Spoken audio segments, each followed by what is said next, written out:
Hello, everyone, and welcome to a very special Unleashed with me, Scarlett Johnson, presented by Moms for Liberty. And you can see that I am joined by my friends and attorneys, Dan Lennington and Cory Brewer. They work with Wisconsin Institute for Law and Liberty. They have been on the front lines of cases that we're going to discuss today. And as we're going to talk about the Supreme Court decision and the big win that we heard today, long anticipated landmark decisions, a definition of Title IX and sex that mean male and female, and that's it. Great. This is great news. I want to celebrate. Now, it's not over yet. Definitely not over yet. There are limitations. This is about the 27 states that they can ban boys from participating in all female athletics. But the scope this is definitely going to help the other 23 states, especially like me, lived in Wisconsin. But I really want to navigate this and get it right. I don't want to tell you something that isn't true or over-exaggerate the win. So that's why I really am grateful that Dan and Cory, that you are able to join us. I have lots of questions. I'm holding my hands. I've been submitted lots of questions, and I know that you guys will give answers as best as you possibly can. So thank you and welcome. Thanks for having us. All right. So first of all, I want to say, I'm going to read a direct quote. Schools may maintain women and girls sports for biological females. In other words, schools may determine eligibility for women and girls sports based on biological sex. So that's a huge win. Dan, first, could you set up the two cases that we're talking about, Hecox v. Little and BPJ versus West Virginia? And then just so that for those who haven't been following this as closely, let's set this up. Yes, so this is about two state laws that prohibit biological boys from participating on girls' teams and vice versa. They are from West Virginia state law and Idaho state law. And those laws went into effect a few years ago, and they prohibited two athletes from participating on girls' teams. The first one is an individual named Becky Pepper Jackson. And Becky Pepper Jackson is a biological male who identifies as female. And he was in high school actually a pretty exceptional athlete as far as girls go. He was a shot putter, won all sorts of accolades, and was the state champion, Virginia Class AAA girls state champion in the shot put. He was the girls state champion in shot put. Lindsay Hecox was more of a middling sort of cross-country runner, but they both sued because they could not be on the girls' team following the Idaho and West Virginia laws. So they sued. Collectively, their case now is called BPJ, because at the time, I think Becky Pepper Jackson was a minor, and he didn't want to be identified, and now his name is public. So BPJ versus West Virginia is what the case is called, and the two cases have been consolidated into one. So from now on, we're not going to call it Hecox. We're going to call it BPJ, as West Virginia versus BPJ. I just want to interject real fast because in the case, this BPJ, when this case was brought, this individual was, I believe, in middle school, and the ACLU made claims and they were made in court that just an average mediocre athlete. What's the harm? You know, why can't we just let this boy who thinks he's a girl participate? You know, he's no great athlete. But by the time as we all know, it's a long process, a long road to get to the Supreme Court. Just this year, BPJ, as a sophomore, became the champion, the West Virginia state champion in shot put as a sophomore, beating the girls' records pretty badly, I think, and basically bolstering the case of the girls and the parents who said that when you allow this boy into our sport, it's unfair. It's biologically unfair. It's inherently unfair. And so I think it's just important to make that point that when BPJ was younger, the ACLU did try that argument, like, oh, what's the harm? And we hear that a lot, don't we? Like, oh, just let them play. They're not that good. If the girls should just try harder or train harder to beat the boys. You know, they should just stop all their whining. Well, it's pretty hard to do that in something like shot put, where your strength, the muscles, all of that, that's going to play in favor of the boys. Yeah, we'll get into that a little bit later because that's an important legal issue that we can talk about, because there is the defense of by these plaintiffs did say that hey, you know, although we are biological boys, we both took puberty blockers. And we never went through male puberty, and therefore we don't have any advantages. And so that's something we'll talk about at the end of this. But as far as just to set up the legal claims that they brought two claims collectively. The first one was under Title IX, and Title IX says that any educational facility or school or university or K through 12 program that receives federal funds cannot discriminate based on sex. You have to afford equal educational opportunities and cannot deny someone their benefits or their opportunities based on sex. And the second claim was under the U.S. Constitution. So the U.S. Constitution has the 14th Amendment, and it says no state shall deny the equal protection of the laws to any person.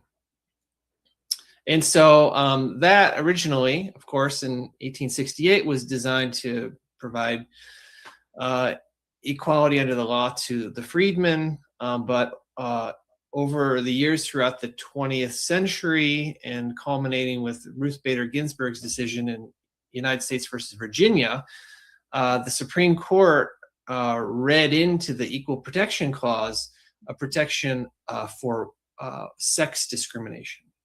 That it was not just about race discrimination or national origin discrimination or ethnic discrimination, which is what it was intended to be about.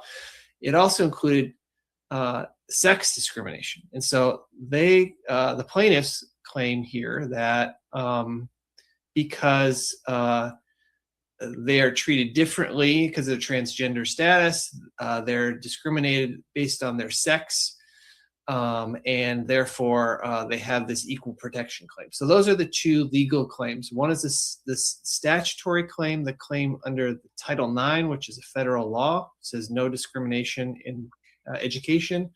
And the other one is the Constitution. It says the state cannot deny the equal protection of the laws. And so those claims are treated differently, and they have different results. So that's sort of the legal map of what this case is about. Okay, and Cory, it was Kavanaugh who wrote the majority opinion. And what was the majority opinion about the definition of sex under Title IX? Yeah, I think there's one line in the majority opinion.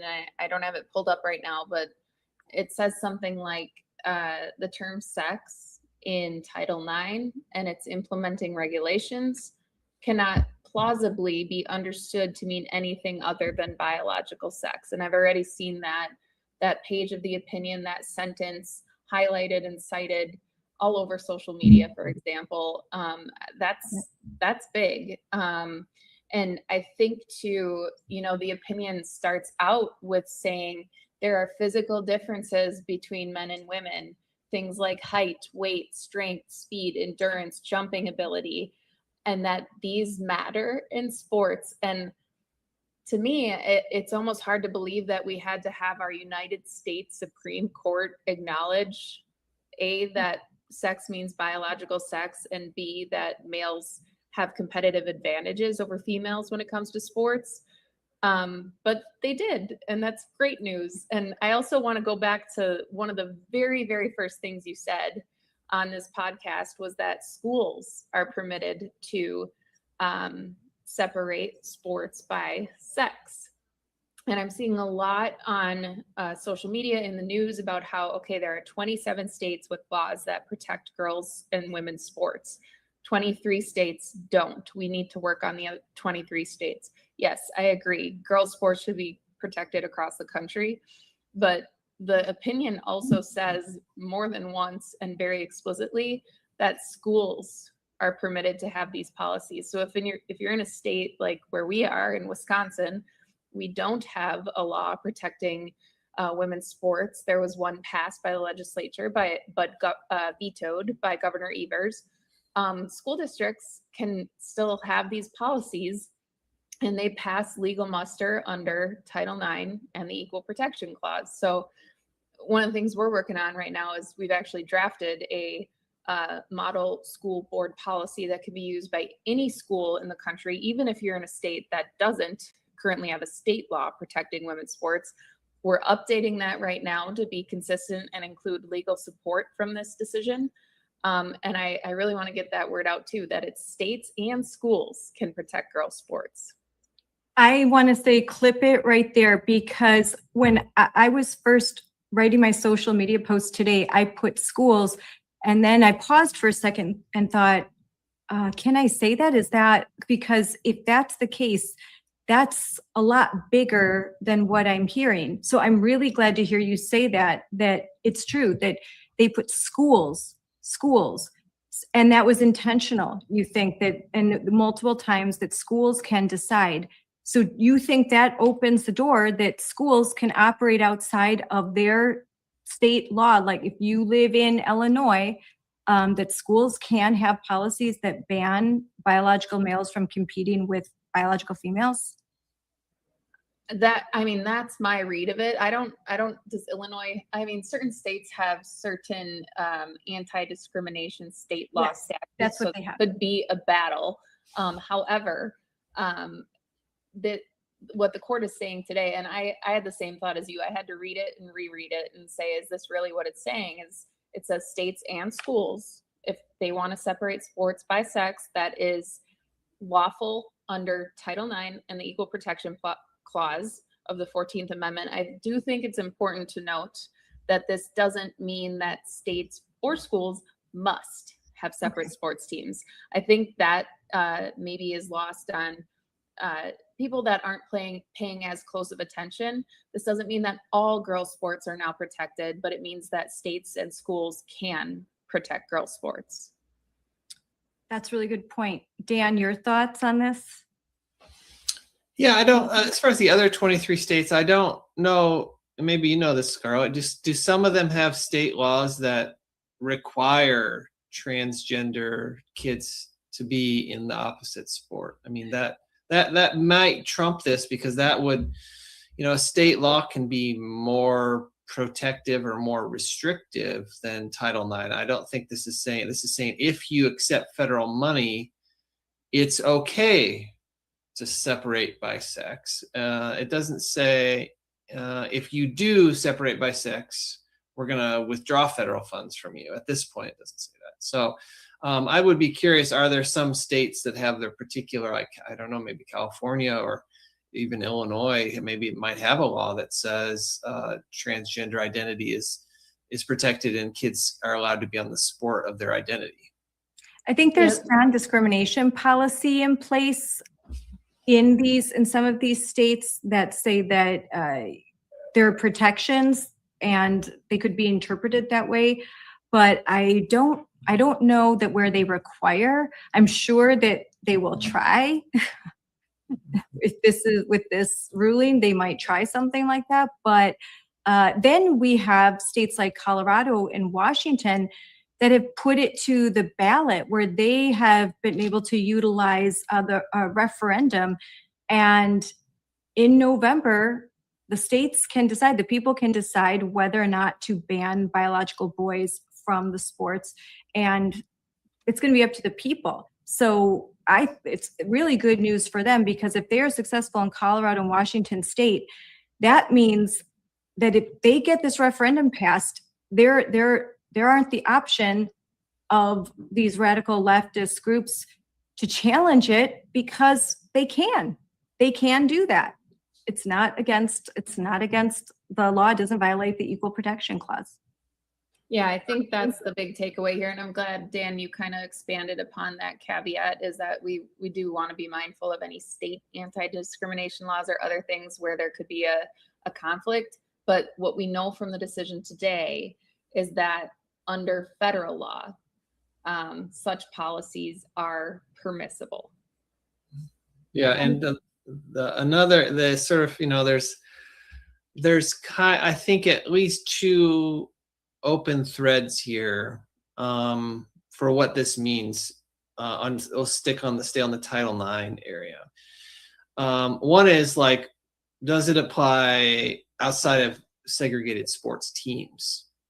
So this definitely says that, segregated sports teams are okay because the regulations that were passed under the law specifically say separate teams for members of each sex are permitted. Also, separate living facilities are permitted. That's why we have male dorms and female dorms at most normal colleges, right? So you can't separate. So the open question is like, where else is sex separation okay? And the obvious question is bathrooms. I think that locker rooms is probably solved under this, because, and this is the way I sort of think it is, like, if your state says we're only going to have biological girls in the biological girl lacrosse team, then there's no reason for a male to be in that locker room. I mean, if you have already separated the teams, the locker rooms are for the teams, and if you've already separated the teams, then it shouldn't be an issue. So I think locker rooms is kind of solved, because it's just not going to be an issue if you already have segregation. Segregation in bathrooms is certainly a live issue, and that's, we're litigating that right now. So that the question number one is, what areas does this apply to where segregation of the sexes is permitted? And number one is under that is probably bathrooms. Then the opposite question is that what if you do live in a state like Illinois or California or Massachusetts, and you are a girl who is being forced to deal with a boy on your team? Do you now have a Title IX claim against your school saying, yeah, I know the Supreme Court said you may separate the sexes, but you decided not to. But the mere fact that the boy is now on my team, I, the girl, I am being discriminated based on sex.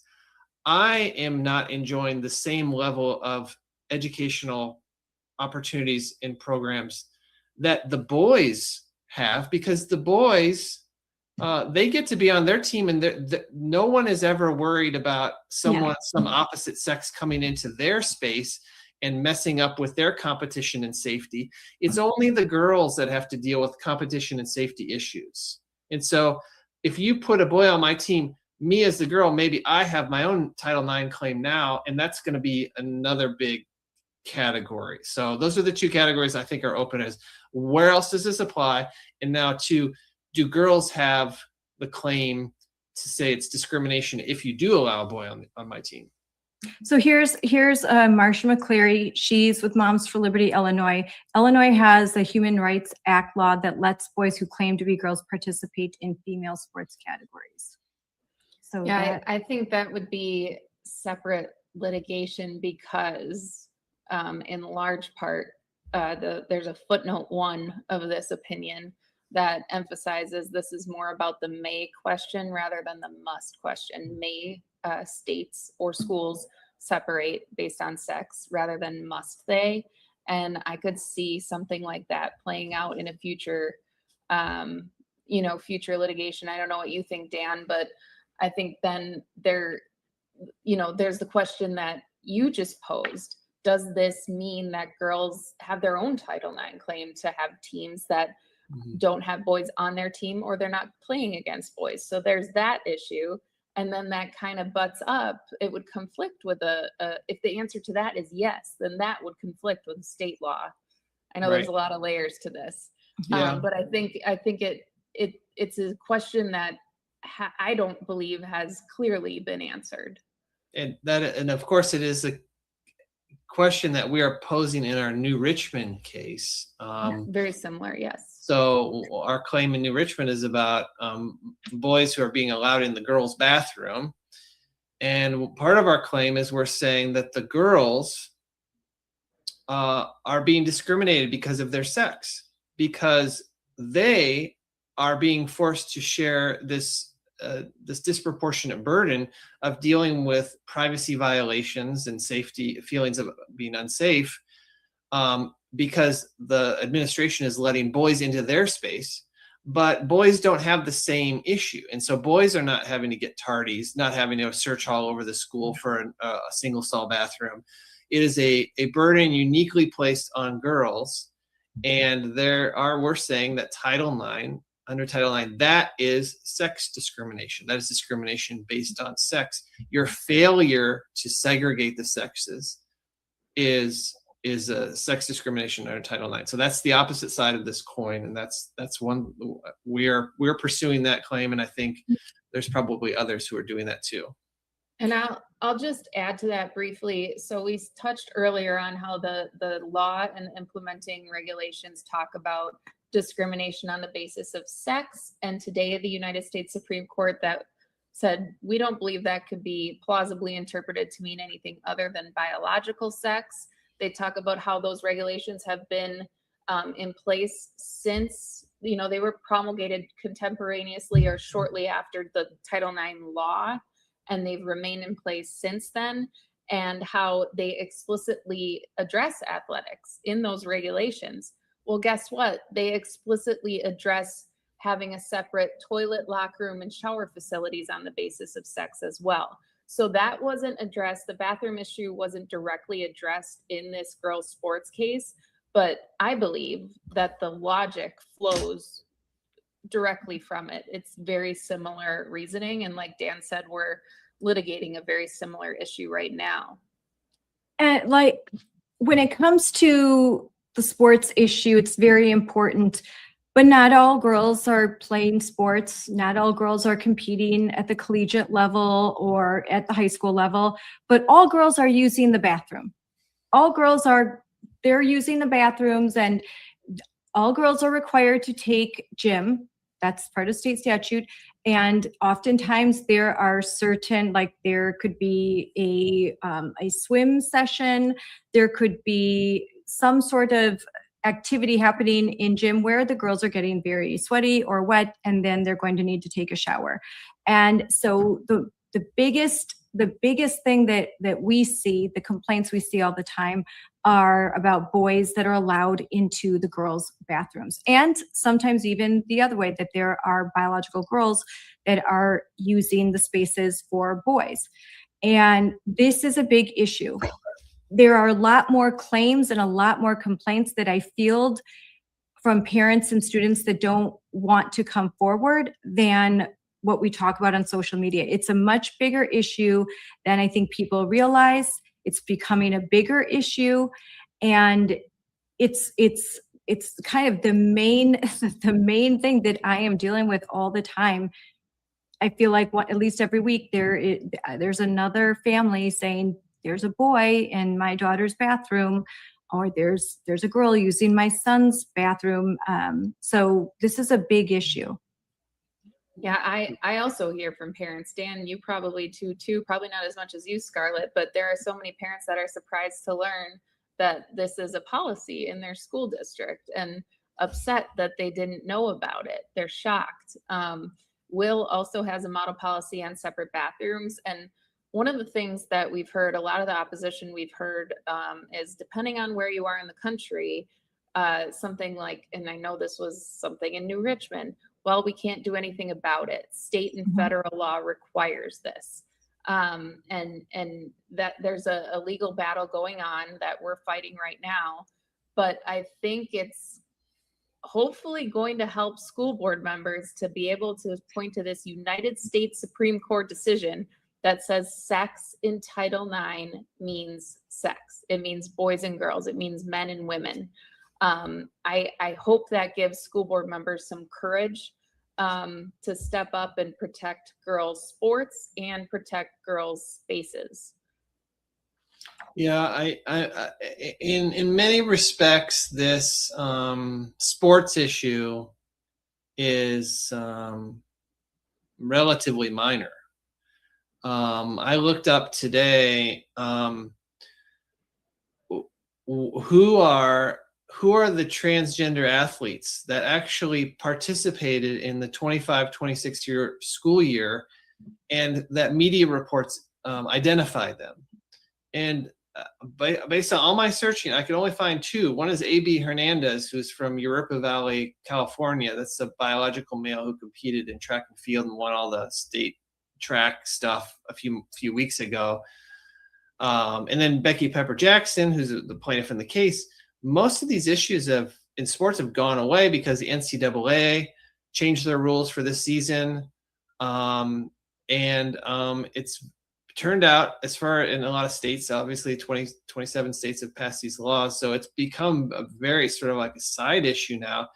I think this issue, though, like that you're identifying, what is happening in schools every single day, that's the big issue. And that's the bathrooms and gym locker rooms rather than sports teams locker rooms, which I was referring to earlier. So yeah, those are going to have to get litigated, and we're happy to bring those Title IX cases. So, but I do think now that we have the Title IX issue should be resolved, because it's the only question under Title IX was, does this law actually allow for sex separation? And the answer is yes, it does allow for sex separation, and it mandates equal treatment based on sex. And they said based on sex means biological sex. So that issue, the plain issue of like, what does the statute mean, is settled. Now the equal protection, the constitutional issue, is not that. The equal protection issue is, did the government give a good enough reason for why they separated by sex? So that's where we get into this issue of, well, are there subcategories of girls or transgender girls who have avoided puberty, and therefore they do not pose a safety issue risk? They do not pose a competitive risk. And if you're excluding those people, does it make sense? Does the government's reason make sense when you're analyzing that small group, that small category of students or athletes? So I think that the equal protection litigation, which puts a burden on the government to justify its policy with reasons, and allows for what we call as applied challenges. So like particular athletes or students bringing particular claims about how it affects them personally. I think that equal protection litigation is likely to probably go on in many more permutations, but it's just this issue of Title IX and sex, and the Supreme Court saying, sex means biological sex, and you can separate people. You just can't discriminate based on sex. And when you treat a transgender kid differently based on their biological sex, you're not discriminating based on their sex. You're upholding Title IX. So my view is I hope it's how the Title IX issue has kind of gone away, at least on this transgender issue. But maybe there's going to be more litigation on the constitutional side. Cory, I wanted to point, you highlighted that the court's use of one soccer team point. Why does real equal opportunity require sex-separated teams and not one combined team? Yeah, that was right at the beginning of Justice Kavanaugh's opinion, where he says to provide equal opportunity for female athletes, schools do not merely maintain, for example, one soccer team, one basketball team, one ice hockey team, one lacrosse team that are equally open to female and male athletes. That approach would deny equal opportunity to female athletes because, as all agree, females and males have inherent physical differences relevant to athletic performance. And I apologize. I was laughing or smiling a little bit earlier when Dan said this is maybe not as big of a deal as the other issue, which is true. But as I was reading this morning, I was so excited. I was a college athlete myself. I haven't really shared a whole lot about that because I've been wanting to dive into the legal issues. But just reading this opinion, honestly, it's worth a quick read because there are so many just paragraphs and sections of the opinion where Justice Kavanaugh understands and articulates so well what sports mean to young women. The hours that we put in practicing with your team, working out before and after, at home, watching video. And this is silly, but he even says, a young female athlete might win a tournament or an MVP award or have a home run ball and be able to put that on her bedroom and it stays there forever. And I just texted my mom earlier today, do you still have my awards at home? And sure enough, she sent me a bunch of pictures. So he gets it. And there are so many girls around the country that agree and parents of girls that agree. So it was really nice to see the Supreme Court articulate that from a legal basis as well. I want to just emphasize though on the Title IX issue. Okay, so going back to what Dan said, this is, I think, really important because he had talked about equal protection and has the government done enough to show kind of why it's separating based on sex and how the other side wanted this kind of like a subcategory of girls. And the way the court addressed that was by saying the text of Title IX and the implementing regulations do not say or even hint that schools must allow certain biological males to participate in women and girls sports.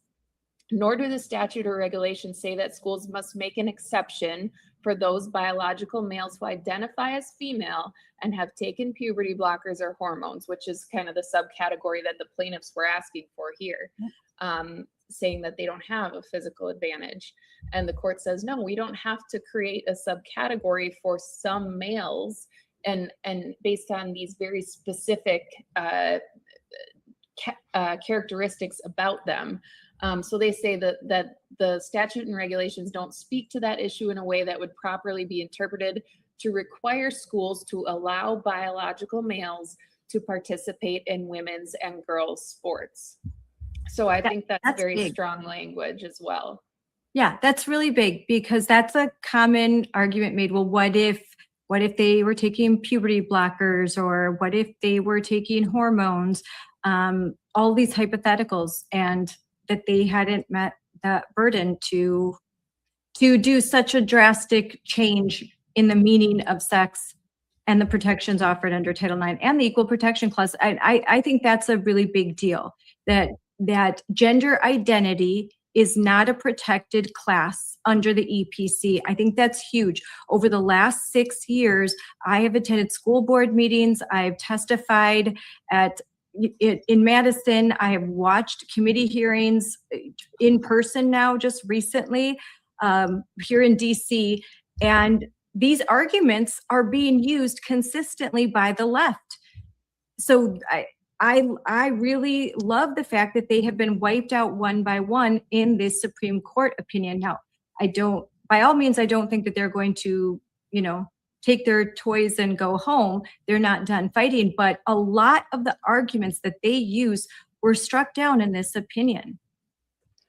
Yeah, and they say exactly what you said there, Scarlett, that even if the laws made a transgender or gender identity classification, the Supreme Court has not previously held that this higher level of what's called scrutiny, or what Dan was talking about earlier, this higher level applies to a transgender or gender identity classification.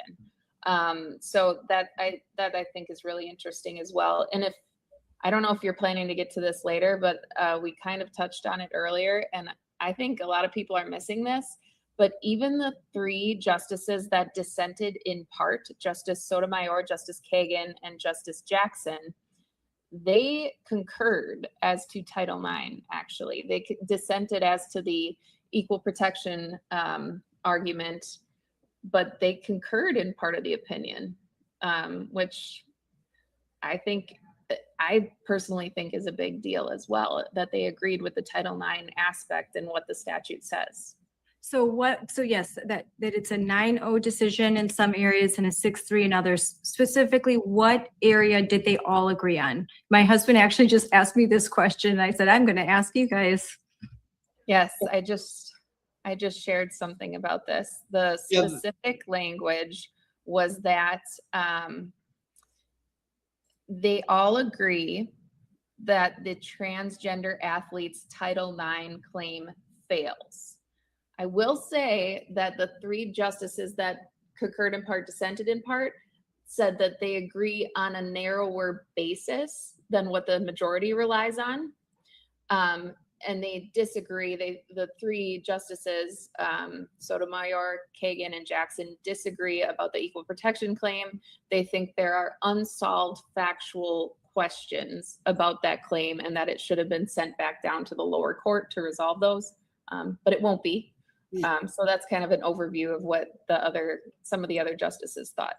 Yeah, they say that they have a narrow view of Title IX, but they don't really explain why. I just read it. No. I just read it again, and they agree that these that segregating the teams based on biological sex is not a Title IX violation, and that separating and denying the boy the chance to play on the girls' team is not discrimination based on sex, because sex separation is permitted. So they agree with that.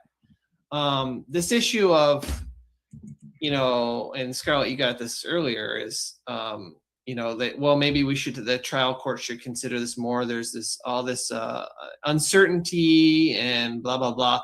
That all goes to the issue of do boys who've had their puberty suspended, do they actually have a competitive advantage, or do they pose a safety risk to the girls? And the justices are basically saying, well, there's a lot of conflict in the material, and of course you cite the NCAA and the International Olympic Committee, but there's other studies, and it's just all too confusing, and we'll never really know. We'll never really know unless we have a real trial where we talk about all the evidence, whether these girls in particular are posing a risk to these boys, are posing a risk to these girls. And that's the sort of narrow trial you should have on this issue. But that just muddles it and tries to prevent any decision ever from taking, because every fact situation is going to be different. And the majority said it doesn't really matter. In this level of scrutiny, this intermediate scrutiny, the state doesn't actually have to prove in every instance that its lines are being drawn in the right place. Just generally, it's important to keep boys and girls separate based on sex differences and safety and competitive advantage. And so that's good enough under this intermediate scrutiny, because this is not strict scrutiny. This is not race. Now, if this was race, yes. Race, strict scrutiny, you've got to show every single instance there is a tie between what you're trying to do, why would you be separating the races, and what what are you trying to achieve by that?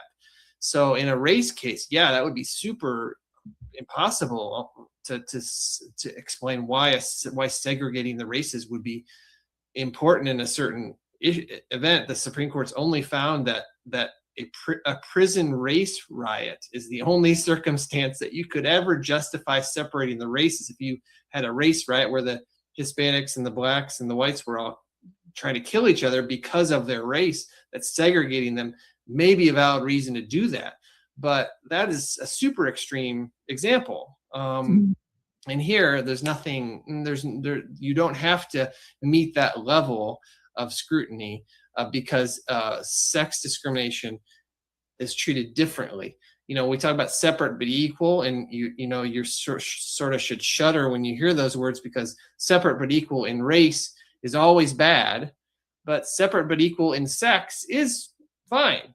It's fine with people use public bathrooms every day, and they understand that separate but equal is totally fine. But yeah, so that's why race and sex are treated differently. That's how they're treated differently. Well, I'm reading from the opinion and Justice Thomas concurrence, and says gender dysphoria is a mutable mental state that is the object of psychiatric treatment. It does not resemble the immutable characteristics on the basis of which our presidents have applied heightened scrutiny: race, sex, or national origin. Instead, gender dysphoria resembles other characteristics on the basis of which legislation may classify with merely a rational basis. And I love that he says, to use language to obscure reality, to show, quote, indifference regarding the truth, is to lie to the public and cease to treat our fellow citizens as equals. And I love that he said that. This is about truth, that we should not be lying. We should not say that boys can decide to be girls, that chromosomes can change at will, and that we shouldn't be force-feeding this indoctrination down the throats of our fellow citizens. It's wrong. So I mean, that's probably my favorite portion of the whole thing. I love that he said that. Yeah, that's exactly the reason why we are so careful about race, is because it's immutable. You are born white or black or Hispanic. You don't have a choice in the matter, and you should be treated in a colorblind fashion. Your race should be a neutral factor, should not be a factor in anything, because that's just how you were born. This whole transgender movement, though, is about how you aren't born that way. You are choosing, you are gender fluid, you are decide to be queer, that you are changing your gender to align with what you think is your biological sex. All this is about mutable things that change, and that no one is criticized no one can be criticized if they say, well, today I'm a girl, but tomorrow I'm a boy. And that's like, you're supposed to be held up on a pedestal for making that change. You have changed your gender. And Thomas is saying here, yeah, that's a psychiatric condition. And we don't give people special constitutional protections because they have a psychiatric condition. We don't say that if someone has a mental disease or if they're an illegal immigrant or something, that their status is being caused by themselves or something else, and that it's not an immutable trait. It's something that changes. And so the government has leeway to deal with people who are like that. And they can make sort of rough rules, and they can say, these people are in and these people are out. Whenever the government makes a rule, it is classifying people. I mean, we classify people based on income. Certain people pay more income tax than others. Do we have to look at every single individual and say, well, is this income tax really fair for this particular person based on all of their personal history? No, we say the government's allowed to have some rough justice and make rough decisions when they're classifying people or businesses or students or whatever, but like when it comes to race and sex, you can't. But this transgender stuff is like the opposite of all that. It's just sort of this fluid. It's in the definition. It's like a fluid, dynamic, changing situation that is not a permanent, immutable situation. Cory, as a woman, I mean, are you happy with the court's language? I'm reading May Mailman, who's great. She says the court's language is better than I thought it would be. It states clearly boys aren't girls. I mean, it's hard to believe that we have to celebrate that, but we are. We're celebrating the fact that the U.S. Supreme Court has officially declared that boys cannot be girls just because they say, I feel like a girl. And I'm celebrating it. I think it's sad that that's the place we're at, but we're celebrating that. I mean, how does that make you feel? Were you expecting such strong language? I don't know what I was expecting. I was thinking a lot about the legal decision and not necessarily about the language that they would use to provide it. But I will say, I also thought a lot about that. And I want your listeners to know, if they haven't read the opinion and the concurring and dissenting opinions themselves, the majority opinion uses the terms biological boys and biological girls. The opinion that's dissenting in part uses the term transgender girls and cisgender girls. And I mean, just as an initial matter, a lot of people are confused about those terms. They don't know exactly what they mean, and children are confused by those terms. And I agree with what you kind of read from Justice Thomas about it's not hateful to say what is true. Yes. And what is real. And it was very refreshing to see the court say boys and girls today. And I will say too, as a litigating attorney and someone who has read a lot of these cases, a lot of the appellate court decisions, man, we cannot agree on what terminology to use. Some court decisions say male and female. Other court decisions repeatedly, and briefs of the parties too, repeatedly use transgender girls, transgender boys, cisgender girls, cisgender boys. And it's not consistent. It's confusing. And I was very happy to see our highest court today use boys and girls. Yes, it gets very confusing for you. Like if they say trans girls, I'm like, wait, that means a boy, right? Yeah, even us, that we read this stuff all the time. We talk about it on podcasts and, things like that. You have to think for a second. I don't think it's wrong or bad or hateful to say boys and girls.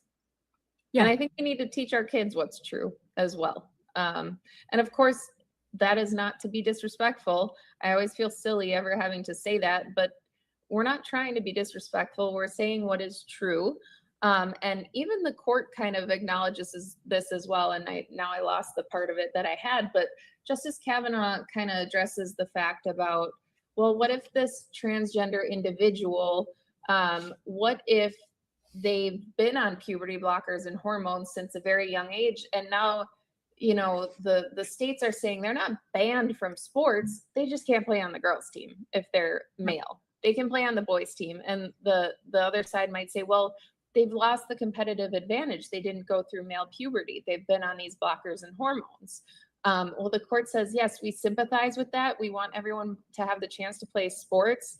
It's a good thing to play sports, but Title IX doesn't guarantee a right to play sports. There are many students who try out and don't make the team, and that's too bad. But that doesn't guarantee a right on a team or a right to play a sport under federal law. Yeah. And so Dan, you said that this could apply to even prisons, because that's another issue, because sex separation, the reasoning could reach the prison and the bathroom, locker room context. So how is that possible? Because that is another big issue, that when they're not separating, they're putting males who identify as females in prison cells with biological females, which is unsafe.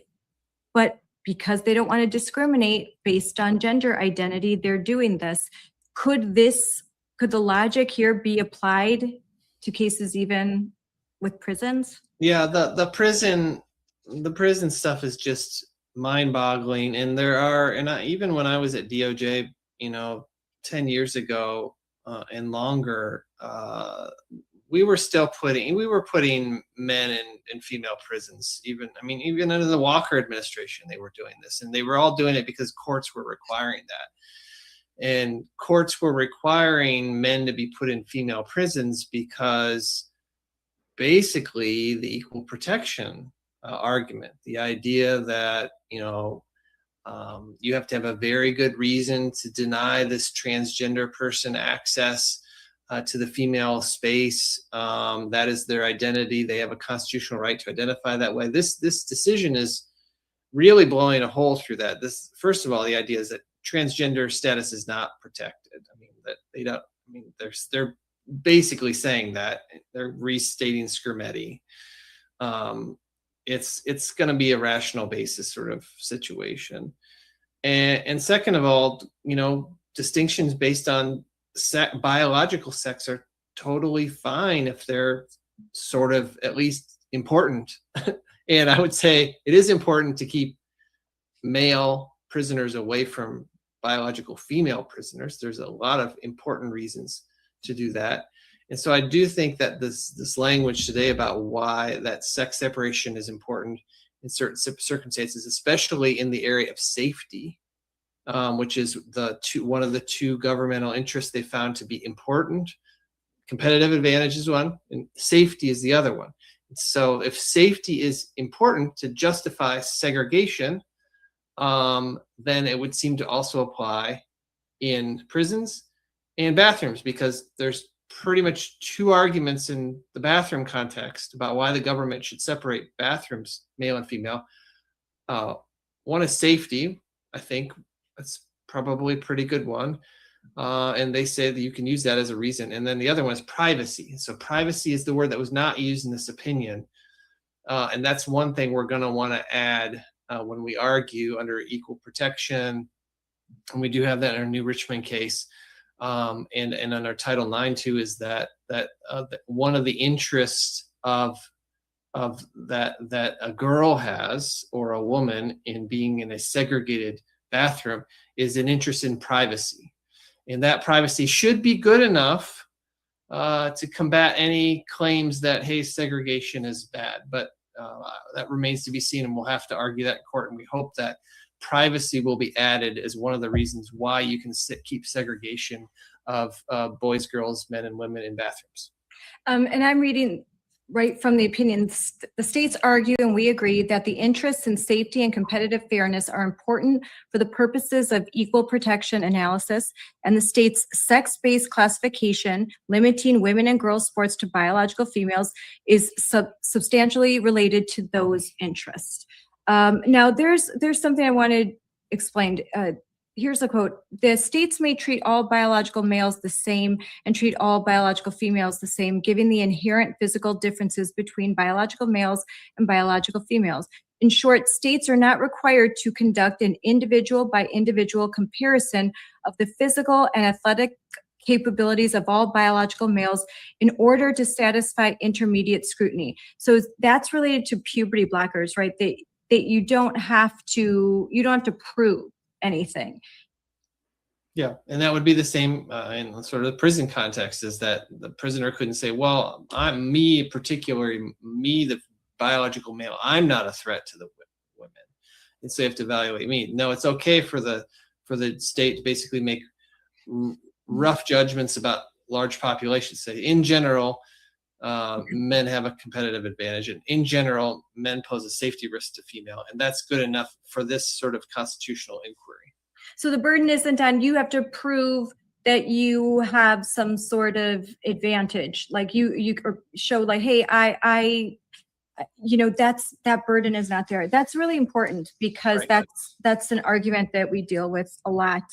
Well, I'll just add for context that is discussed in the dissent, and the dissent mentions that's what the West Virginia law used to be.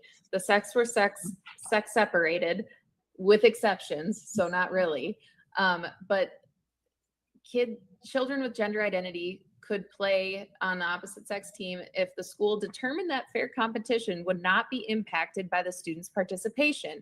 An opposing school could contest that participation by filing an appeal to the secondary school's athletic commission. And then there's a board that would assess whether allowing the student to play would affect the competitive equity or safety of teammates. So they had this whole process, and the majority seems to be saying that's not required by law. And they also, Justice Kavanaugh also discusses asking courts to do that on an individual by individual basis. Doesn't make a whole lot of sense. Okay. Well, then I also want to talk, so talking about states like Wisconsin, where one of the big issues that I have been tackling and you have been tackling for quite some time, that we have a Seventh Circuit decision, and that impedes some of the progress that I think some school boards are trying to make when they are trying to draw distinctions. They're trying to eliminate policies that include gender identity and non-discrimination. How does this affect states like ours that are operating under some decisions that are problematic?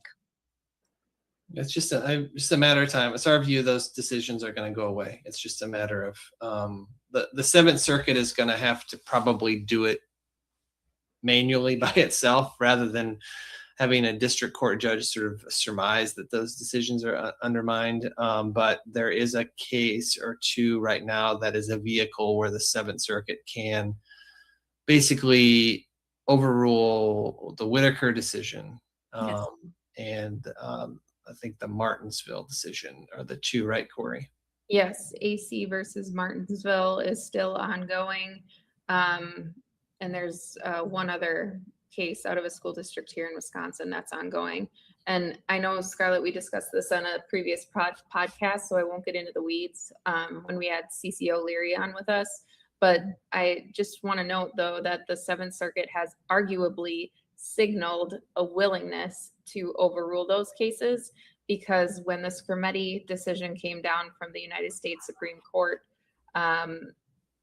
the Seventh Circuit on its own vacated its own decision in the McWanago case, which is another one out of Wisconsin, and said, hey, parties, we want briefings, so we want you to submit written submissions to us about whether this case out of the United States Supreme Court, which, by the way, was heavily cited, maybe not heavily, but multiple times cited in today's opinion, does this Scrimeti decision mean that can Whitaker survive, and ask for briefing? And that case ended up, for procedural reasons, we didn't get a decision there. But the takeaway is that perhaps the Seventh Circuit has signaled a willingness to overrule Whitaker. I want to talk about Scrimeti. It is referenced a lot in this decision. Can we discuss that just a little bit?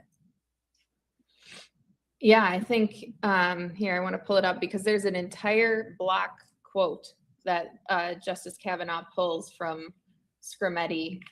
And they talk a little bit about, here, I'll get it up in front of me. And what is, and to lay the framework briefly, what was that decision? While you're looking at that, it's about Tennessee banned transgender medical treatment, put all those words in quote, for minors.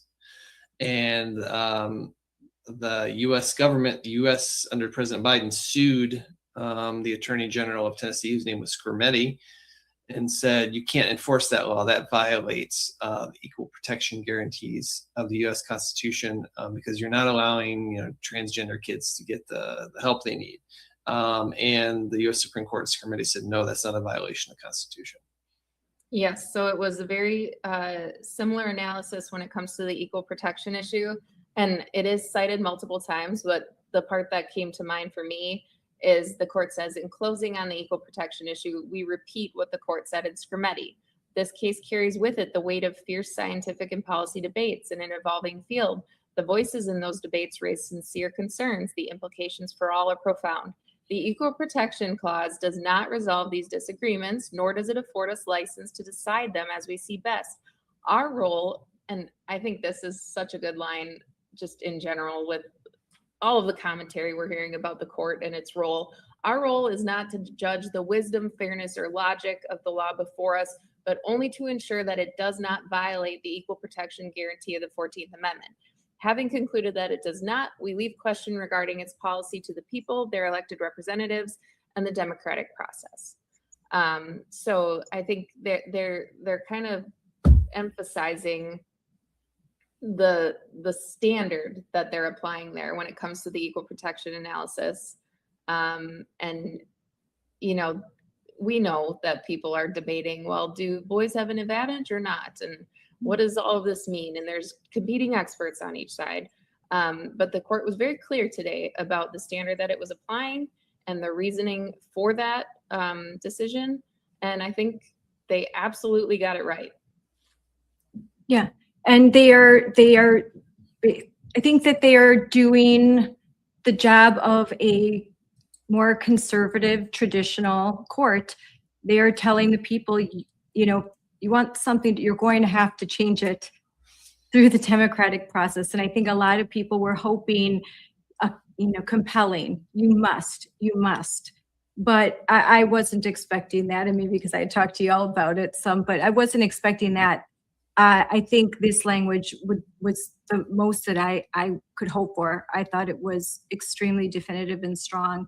And now it gives people who want to change policies in the 23 states that don't have them, it gives them some of the tools in order to accomplish that, and then through the legal process. Now, we were talking about Whitaker before, and in my experience, a lot school boards, state legislators, they will say when talking about this, well, I'm open to changing my mind if we get a decision from the Supreme Court, you know. And so now we've got the decision. I wonder if they'll be open to changing their mind. I mean, how many school boards say, you know, we're sort of like the Emperor in Star Wars. We're only, this is temporary, and we'll get rid of this as soon as we hear something from the Supreme Court.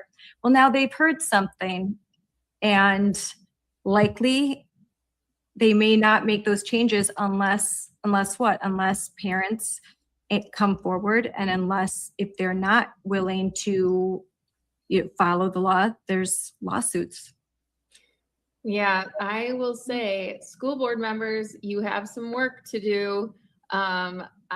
Will is going to be putting out an explainer on the case, so you don't have to read the entire decision with legal citations. And we're going to be putting out a MATA policy.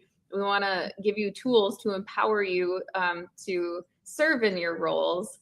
But it's going to take some work on the part of local school board members. And I personally, and I think Dan's with me on this too, I'm firmly on the side of taking action to protect girls' sports and girls' private spaces. Yes.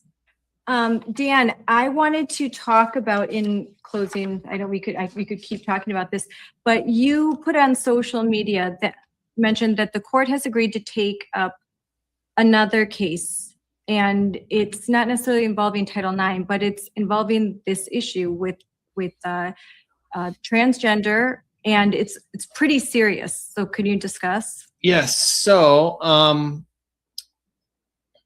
Washington State passed a law that said if a kid runs away from home, law enforcement is supposed to notify the parents, unless the runaway is transgender. Then you don't notify the parents. And if the runaway is transgender, you can do medical treatment on that transgender kid. And you don't have to get the parents, have their knowledge or consent. So a group of parents sued and said, hey, we've got kids. They haven't run away, but we're sort of like the target of this law. So we want to sue. We think that's unconstitutional. It interferes with our right to direct the upbringing of our children, which we know was established in a bunch of cases that we've talked about, like Mahmoud. So all the courts, though, said parents, go away. You don't have a right to sue. You don't have standing. You can't sue over this. Nothing's happened to you yet. Your child has not run away yet. You haven't lost your child yet, so you don't have standing. You haven't been harmed by this law. The Supreme Court decided to take that case, which is a strong signal that they're probably going to reverse. The case is called International Partners versus Ferguson. And what it's going to do is it's going to evaluate the standing rule that was put in place in that case called Mirabelli that we talked about a few months ago. So Mirabelli was an interim ruling on California's secret gender transition policy. California had a policy that said, hey, any school, you can trans whatever kid you want. You don't ever have to tell the parents. And the parents sued, and same thing. The court said, oh, you don't have standing. And the Supreme Court, in their opinion from a few months ago, said, no, actually, parents, in a very short line, said parents have standing to challenge policies that they are the object of. So the object of the policy in California was to keep parents in the dark. Therefore, parents could sue over that policy, the secret gender policy. So the question is, in this Ferguson case, are parents the object of this law to keep them in the dark about their runaway child? And the answer is probably yes. So this will give the court a decision to expand on Mirabelli and to explain how parents have rights to go to court to sue the government when the government tries to interfere with their right to direct the upbringing of their children, direct the religious instruction of their children, all those good things from the Mahmoud case. So this is a great case. And as we've talked about before, there are a lot of, this is a big issue we're going to be hearing a lot of. We filed 2 briefs with the Supreme Court asking them to take this case, and they did. The issues that are going to be presented, this issues about runaways and transgender runaways and laws that allow transgenders to run away and to support that, is going to be the focus of a lot of attention in the next several months, we'll say. Wow. And I think if people listening think that there aren't policies that allow for staff members in a school to keep secrets about gender identity from parents, they are wrong. Just recently we had discovered that in Dunn County, a pretty small area of Wisconsin, that their school board policies, I pulled them up, it was explicit in their non-discrimination policies. It said that if a student doesn't want their parent to know about a name change, different pronouns, gender identity, that the school was required to keep that secret. It was in black and white. These policies, they are everywhere. You may not be aware of them. Lots of times they'll sort of vote on them in batch. They'll just, once every school year, a school board will vote on new policies and supposedly updated with state and federal law, except for they never seem to be updated when things kind of go our way. But they'll vote, and suddenly there's this non-discrimination policy that no one's even read. They didn't know it was there, but there it is. And a situation arises, and a parent wonders, how could you keep secrets? Well, they'll say, we were just following board policy. Yeah, there are many parents out there that are suffering in silence. So this is primarily an issue with middle school aged girls and freshman, sophomore age girls who are sucked into this world of transgenderism that is supported by the administration and the guidance counselors, and this basically encouraging kids to tell the authorities that they're going to kill themselves or their parents hurt them at home, and that if they just say magic words, they'll be able to run away and they'll be able to stay at a place away from their parents. They'll be able to stay at a safe house. And these stories are being told all around the country, and there's lots. You can Google these and see all the summaries from 5 or 6 different states. There's been major cases about this already.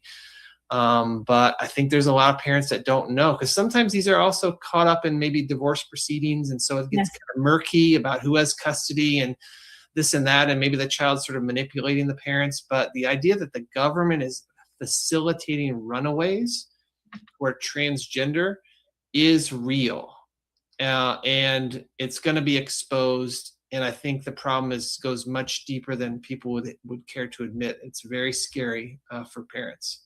Last year there was a Moms for Liberty town hall in Colorado where 3 parents that had suffered that exact scenario spoke. It was heartbreaking. I could not believe what I was hearing. In one instance, the child, a middle school girl in 7th grade, not only was removed from custody of her mom, she was placed into custody with the teacher that had started the GSA club that radicalized her. So the mom lost custody, and the kid was living with one of the kid's teachers, and it was called the Glitter family. It was a affirming family, and taken away from the non-affirming mother who loved her daughter very much and just simply did not believe that her daughter was a boy. That's it, and it's crazy. I was thinking the same thing that you just said, is that it's heartbreaking, because if a child is struggling with that, I mean, let's be honest, it's not a fun thing to be going through. And especially if you're a girl, like, you want your mom. Like, having my own mom and now having kids, like, it's a special relationship. Even if you're not getting along, even if you're butting heads, even if you say you hate your mom for whatever reason, that's your mom, and you're going through something hard. And to have a system that's pulling you away from that is truly heartbreaking. And from a legal perspective, an egregious violation of parental rights. Yes. And we talked how this is happening in middle school. Well, it's no wonder, because this is the girls and the boys, they are hitting puberty. It's confusing time, hormones are raging. And I think that especially kids that are suffering some other underlying conditions, the most vulnerable, they are susceptible to this. It's not going to be the captain of the football team that's susceptible to this. It's going to be kids that are vulnerable. And that's what makes it very insidious, is this ideology really, really attracts kids who are suffering, and it's disrupting families. And it's really wrong. It's really wrong. Yeah, we'll keep you updated. We'll have something to announce pretty soon, hopefully sometime this summer. And when we do, we'll let you know, and we'll be able to talk about this a lot more in detail. Well, I look forward to hearing from that. So in closing, I want each of you to talk about because we always a call to action. What can parents do? Now we've heard this ruling. We've been waiting for this ruling for a long time. There's a lot of good things. It's not a magic wand that's going to suddenly, erase all of the issues. There's still a long road ahead. But what's the best outcome of this decision, and what should parents do next if they're concerned about their daughter, if they're concerned about their kids, or if they're currently going through something and they are suffering in silence and they don't know what to do?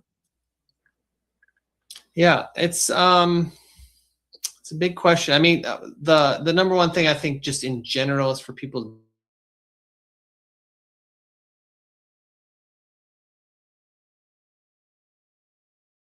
be more involved in their school board, adopt these policies that we have on sex separation and parents' rights, the stuff that's on our website, and they're already written out. It can just be adopted by a school board. And these are super popular policies that are like 80-20 issues. Like, boys and girls should have separate bathrooms. Parents should have notice of controversial subjects that are being taught to their kids. Parents should have the right to opt out. Kids shouldn't be secretly trans at school. These are like 80-90% things that you can put in your school board and say, like, you guys need to adopt them. And guess what? If somebody is refusing to adopt these policies, you should run against them. In Wisconsin, every April we have school board elections. So we've got to keep getting candidates to run against these school board members who are stopping this parents' rights revolution that's going on right now. Yeah. So that's number one. Number two is that individually, if you're having trouble at the school, you feel free to reach out to places like Will that we can provide resources. Ask in writing to opt out of things. Ask in writing to have notice of things. Assert your rights as a parent. The burden is on you. You are the parent. You have to raise your child. You have a lot of responsibilities, and we just can't blame the school district when you could be asserting your rights. You could be communicating with the teachers and the principals and the guidance counselors and letting them know what is interfering with sort of maybe your religious instruction at home, what's interfering with your family values, what you want notice of and what you want to opt out of. You've got to be proactive and can't just sit back and say, well, I'm a victim of the system. So we can't be victims of the system. We have to go out and assert our rights. Yes, 100%. Yeah, I don't have a whole lot to add. I just wanted to clarify that the Supreme Court has now done its job by clarifying what Title IX allows. So it's up to states, it's up to school boards, administrators, parents to make sure that those protections are reflected in either your state law or your local policy. So like Dan said, get involved, ask questions, reach out to an organization like Will, if you have questions or you want to take a look at our policies or our explainers. We want to help and empower you. But I mean, this is a big decision today. This is the biggest Title IX decision maybe in decades. It's a great win for girls, for female athletes, and there's more to do. Yeah, there's a lot more to do. And so if you are a school board member or you are a parent that is trying to urge your school board to remove gender identity from the language that's their non-discrimination language, Title IX protections in your school district, you should use this case and you look to the documents that you're going to provide. Sort of, when will that be released, do you think?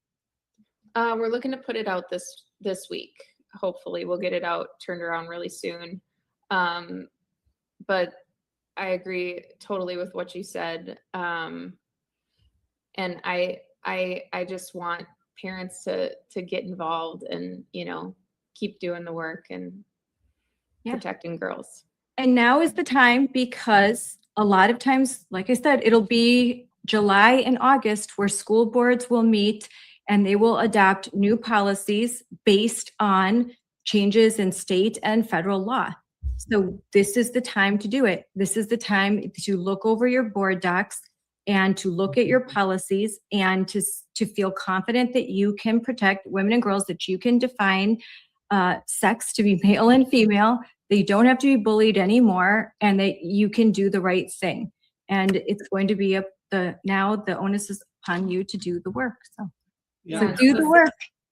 Specifically, if the district legal counselor, administrator, school board members, whatever, if they say, oh, well, we need to have gender identity or we could lose our federal funding under Title IX. That's the type of thing in particular that this will help you respond to. Yes, 100%. Well, thank you guys for coming on and going through all of this. I'm sure there'll be more questions, and I'm looking forward to hearing more about what's happening regarding the secrets that are being kept from parents, expansions on Mirabelli.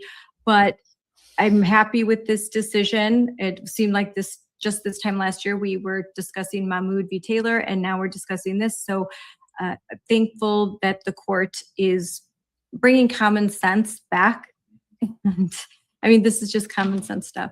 So thank you for going through this with us, as always, and thank you for all that you do for parents and kids in Wisconsin. And thank you. You're welcome. Thank you. Thank you too. Thank you, guys. All right. And everyone, I am going to run this again. We're going to replay this stream, and it's on our YouTube. So if you please share it. There's a lot of details here. You might want to listen to it again and take notes. But there's a lot of good legal points here, and I highly advise you to use it. And please, if you would like to learn more about Will, go to, I should put that in the comments, but where should they go to access all of these resources? I think I have it. WILL-law.org. And I think I should have it here somewhere, but I'm going to put that up. Here we go. I got it. There you go. And Dan and I will be sharing them on X as well. And you can just find us under our names. Yes, so please go here, and there are a ton of resources for you to access model policies that can be applicable to states other than Wisconsin, and just a lot of, you have videos, resources. We look at them all the time. Even our national team watches these videos all the time. So thank you so much for all that you do, and thank you, Will. We really appreciate you. All right, have a happy 4th of July to both of you. Yep, you Yes. too. Have fun with your families and your America kids. 250. Yes. Yeah, America 250. Yes, have fun decompressing and not thinking about gender identity for a little while. Just a little bit. All right, bye guys. That was a wonderful discussion. So many good points were made. Probably what I want to close with is one of the biggest that the Supreme Court ruled 6-3 that states can keep boys from competing in girls' sports. 23 states still allow boys to compete in girls' sports. However, there is language there. There's language that says states and school boards can prohibit biological boys from playing in biological girls' sports. So if you're a state that does not currently protect girls' sports, maybe your school board still can. So there's going to be a lot, this decision just came out, and a lot of constitutional law attorneys, especially public interest firms like Wisconsin Institute for Law and Liberty, like Kim in Southeastern Legal Foundation, who we talked to earlier, like Alliance Defending Freedom, like America First. There are so many, Thomas More Society.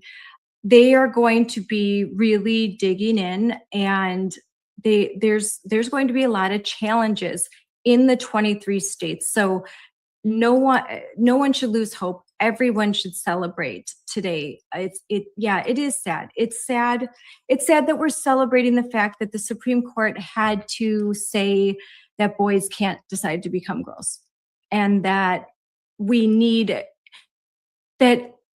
cannot pretend, and we cannot be forced to pretend otherwise. So the truth matters, biology matters, and reality matters. And so, yes, I'm going to celebrate. I'm going to celebrate this Supreme Court decision. I'm going to celebrate especially Kavanaugh's opinion, where he really details what it's like to be a female athlete and why this matters to female athletes. And I'm going to tell you that I know in this discussion, we talked about the fact that people say, well, there's not that many. There was a comment that said I could only find 10 cases where a biological male was competing and robbing girls of their medals and opportunities. First of all, there's more than that. But second of all, 10 is 10 too many. 1 is 1 too many. It's bigger than just the 1 or the 10 too. This is all about accepting this non-reality and conforming our speech, conforming our science, pretending that I have comments in here that I'm not following science. I mean, get real. XXXY, that's it. And if you even try, I talked to a biologist this weekend, the whole intersex thing, like that is a non-issue. The way that they describe it, there are not talking to this biologist who I am going to interview and bring on. She's great. She's going to explain this in depth about how ridiculous it is when she hears these non-science arguments by so-called scientists that she's like, they're just trying to keep their job. They've just been brainwashed. They know, she's a professor, biologist. She talks to these people behind the scenes. She's like, they know. They're just going along because it's easier. And unfortunately, really bad things happen, and they continue to happen when people lack courage and they do things that are easy instead of standing up for the thing that's hard. Now, I think it's getting easier and easier to stand for truth, but there are certain areas where it is not easy. There are certain, I think even I could say in California, it's hard. Well, having just been to California and meeting all of these wonderful people there, there are millions of Californians that think all of this is ridiculous. It's just they don't have control of the levers of power, largely because of the voting that happens in California and the sort of the weird way that happens. But there's a huge population in California, and a big chunk of that population agrees with us. It's just they have been robbed of institutional power. And so that's a whole nother topic. But the path to recovery starts with this. Right now, it started with the grassroots action and states that even the states that started to put these kinds of protections on the books when it was much harder. 27 states have put the protections on the books. That's great. Now, those 27 states are protected from legal challenges from radical groups like the ACLU. That's great. The definition of Title IX, that's great. Because now the court has said it. And like Kim Herman said, well, Congress could pass, they could pass a law that defines and protects women and girls sports. Welcome that. Defines sex under the definition of Title IX to be male and female. That's great. But the courts have basically done that. It's done.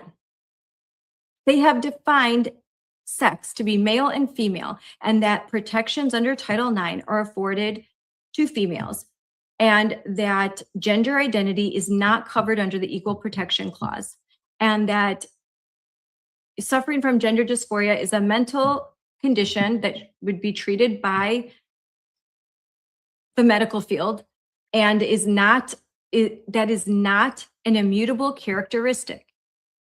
It's not an immutable characteristic that is afforded protections under the Equal Protection Clause.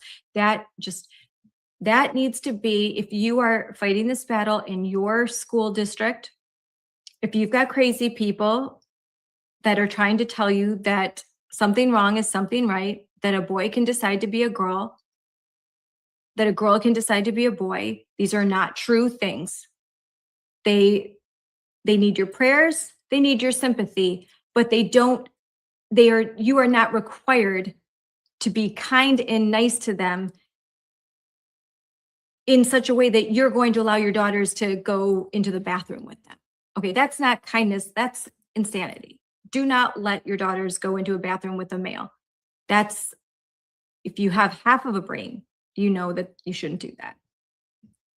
But like I've said, there are those with their brain, like they're so open-minded, their brains are literally falling out. And you don't want to follow people like that. You don't need to listen to people like that. Truth still matters. Truth counts. And now you've got the Supreme Court. You can say, hey, the Supreme Court even says it. Biological reality matters.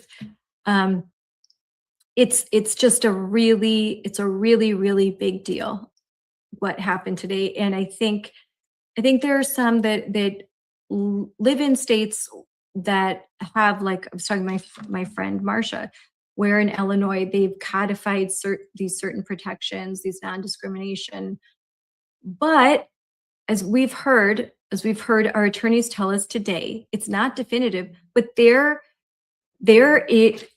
language of this decision, now known as BPJ, it's a culmination of Hecox v. Little and BPJ versus West Virginia. There's language that says school districts can ban boys from participating in female athletics. And I'd say that on the issue of safety, that you can ban boys from private spaces because gender identity under federal law is not covered by the Equal Protection Clause. You have got a case that it should not be treated as such in your board policy. Your board policy should not be lumping in gender identity with sex and race when discussing non-discrimination policies and policies that generally fall under Title IX. Yet, school district after school district, they blindly have passed these packets. They don't read what they're voting on, kind of like in Congress, and they pass things. And they're told, well, you have to do this because it's the federal law. No, it's not federal law. And in Wisconsin, it's not state law either. So there's the purple states. There are purple states where it's not state law and it's definitely not federal law, but you've got a Democrat governor and you've got Republicans that control the state Senate or state assembly. So you're at a bypass. Nothing quite is getting done. Well, there's a solution to that as well. There's elections coming up and you can vote for candidates that stand for truth, and you can make sure that that is the issue that you are voting on. And if a candidate is standing for truth and they are vowing to interpret Title IX the way that the Supreme Court does, that there are protections for male, female, protection for girls, that sex is defined as male and female, then that's who you vote for. And if they win, then you too can be living in a state that has protections. So, and that's what the Supreme Court, I think they rightly said. I know that there's some that wishes that they had said they must, but they are kicking this back to the states because this is the traditional court, a more conservative court, that they're not trying to be an activist court. And I think that's something that we want. There are some decisions you like, some that you don't. But at the end of the day, I think when you look at the full body, especially this week of all the decisions released, it'd be difficult to say that this is a court that is right wing and completely mega, because they've made decisions, some that the president supports, some that the president does not support. They are making decisions based on their interpretation of the role of the Supreme Court, which is to be a check, not an activist. This is not supposed to be the activist branch of government. And that is something I have long held believed. And I know it's hard. It's hard because we want solutions. We look at the way the left operates and thinks they'll do anything. They'll do absolutely anything to win. And we need to do what it takes to win. But I would argue not anything. And so I am happy with the SCOTUS decision. I think it's very strong. I think that the language could not be stronger in support for female sports remaining female, girls sports for girls. And I think that we have a lot to celebrate.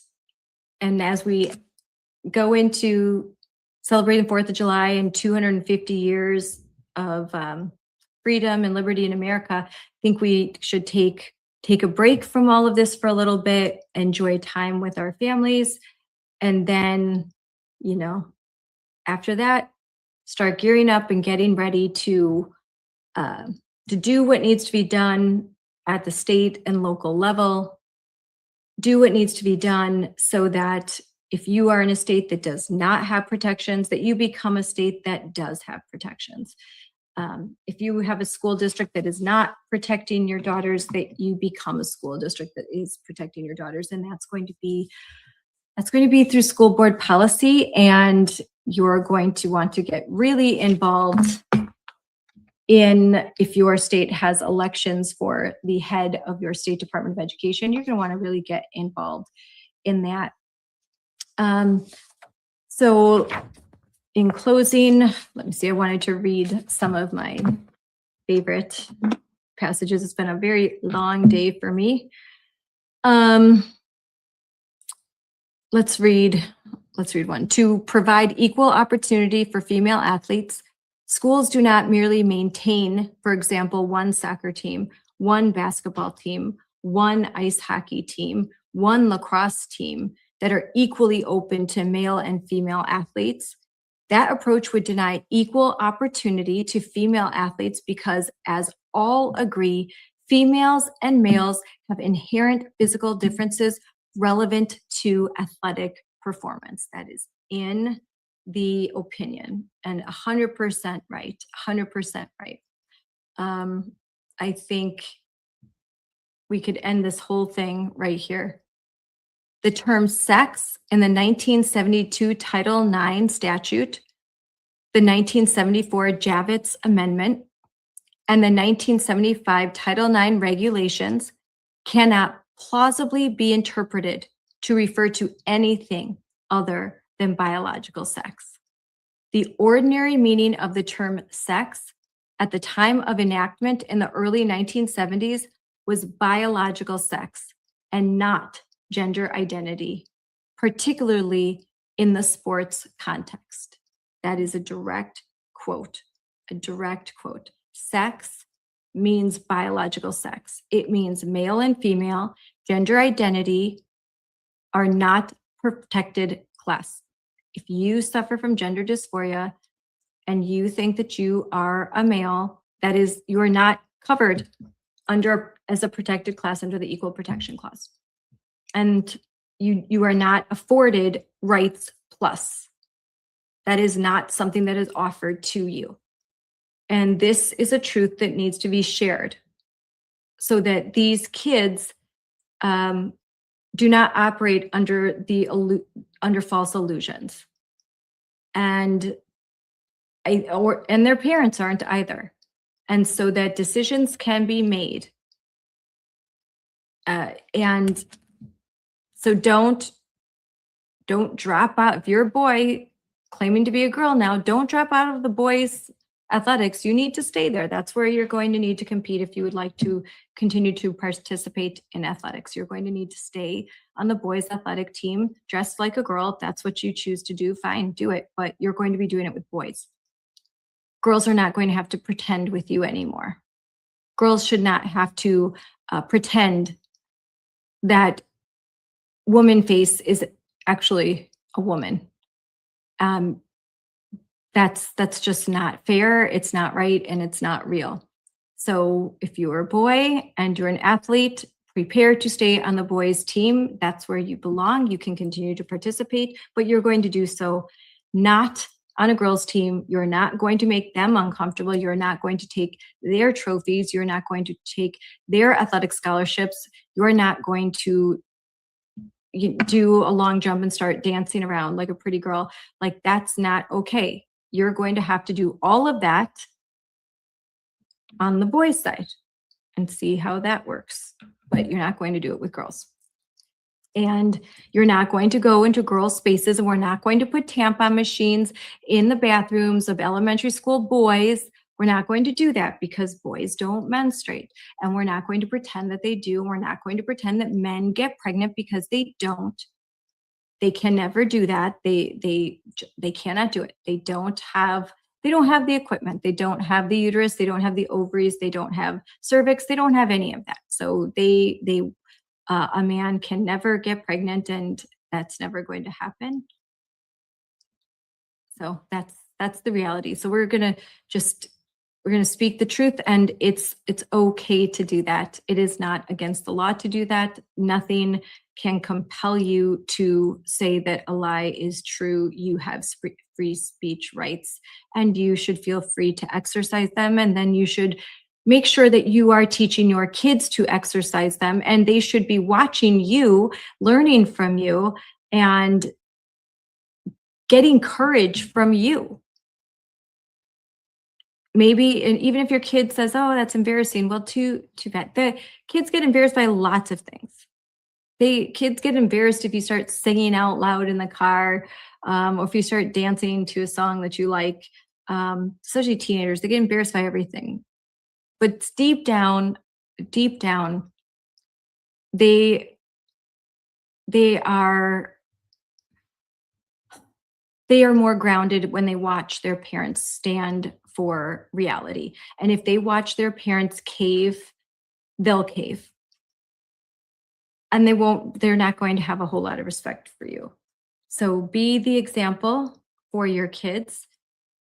After this case, something is also very, very clear, that we need more parents, and we need more girls to stand up and be counted, to tell their story. In that vein, I also have something that will be revealed shortly, but I've just spoken to a family, and there's going to be a big story that we're going to start to roll out. We're going to tell this story of a brave girl and her family, and what happened to her when she was forced to compete against a biological male and in a blue state.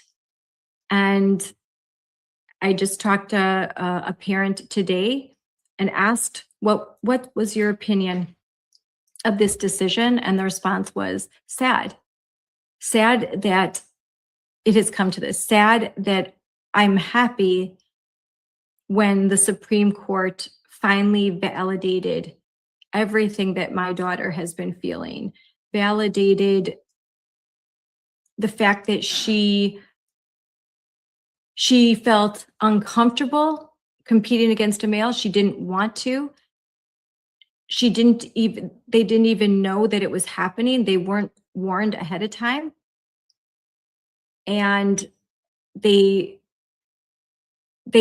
she was unprotected. And that when the truth came out, that she was ridiculed, received death threats, bullied, but, tortured, basically tortured for the truth. But she's ready to speak out, and so is her family. And this is a story that we're going to tell. And I think there are a lot more stories like this.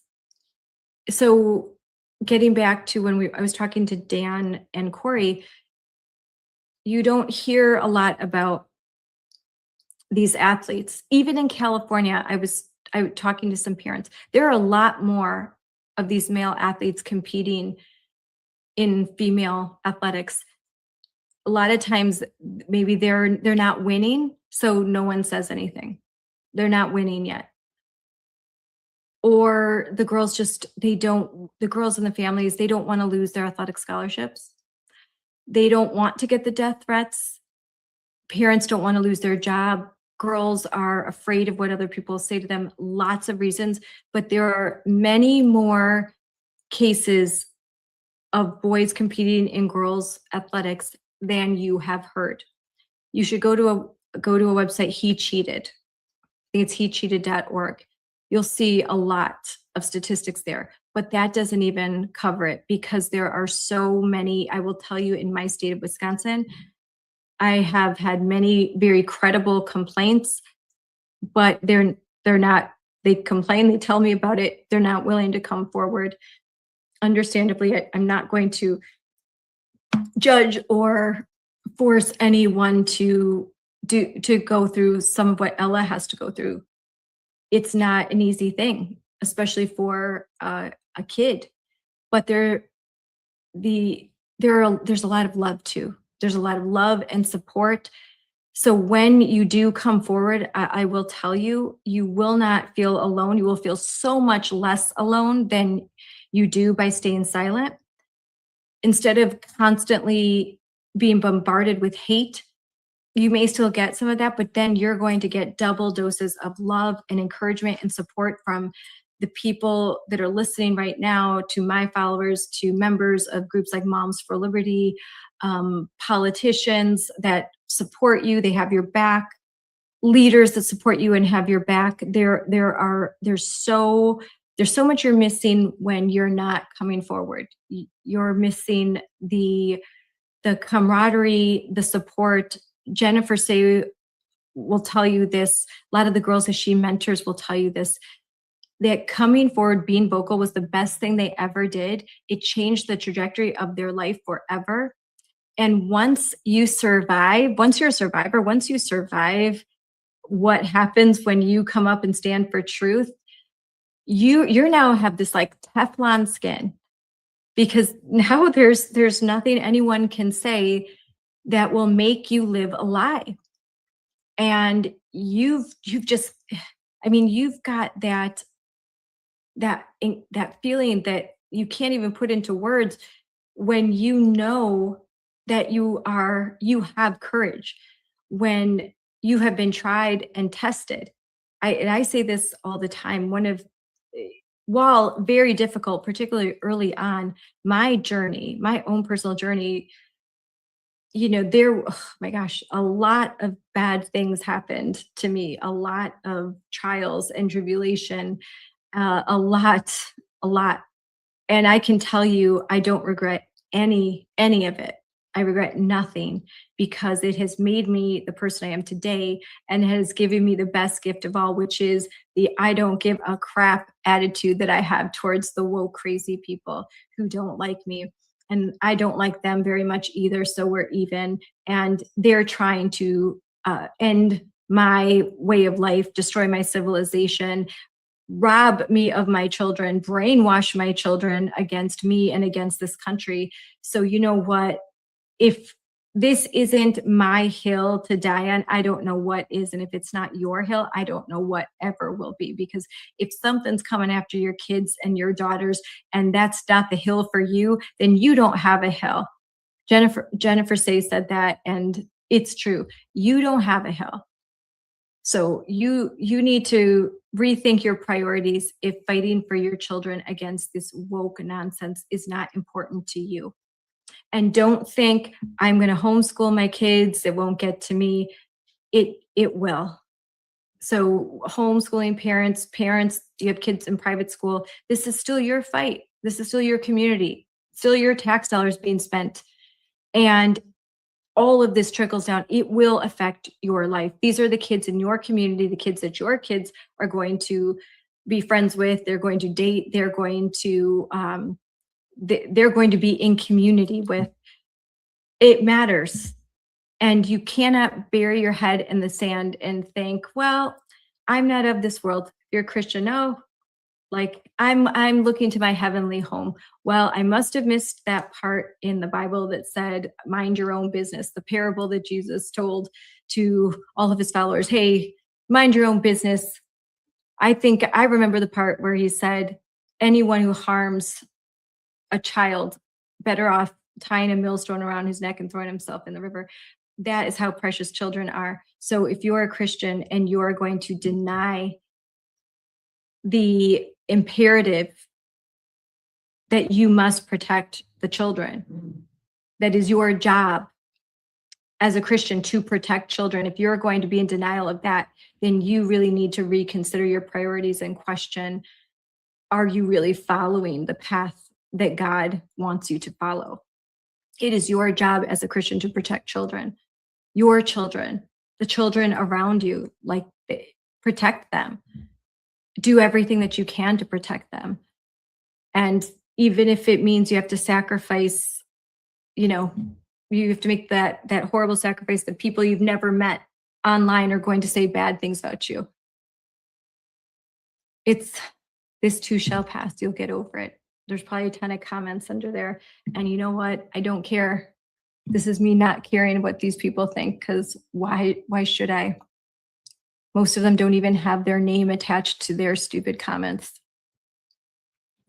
And there's a couple, there's one that's making a lot of comments who works in the New Richmond School District, a paid employee of the New Richmond School District. She likes to harass the kids that refuse to use the pronouns and refuse to say that a boy can become a girl, a bully. Do you want, I mean, are we the kind of people that cave to bullies? I was just minding my own business. That's nowhere in the history books. I didn't have the time. That's nowhere in the history books. I don't feel comfortable. That's not in history books. This isn't my place.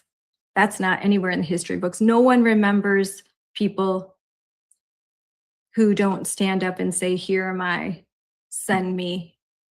They don't remember those people. They are forgotten for a reason. History remembers the brave.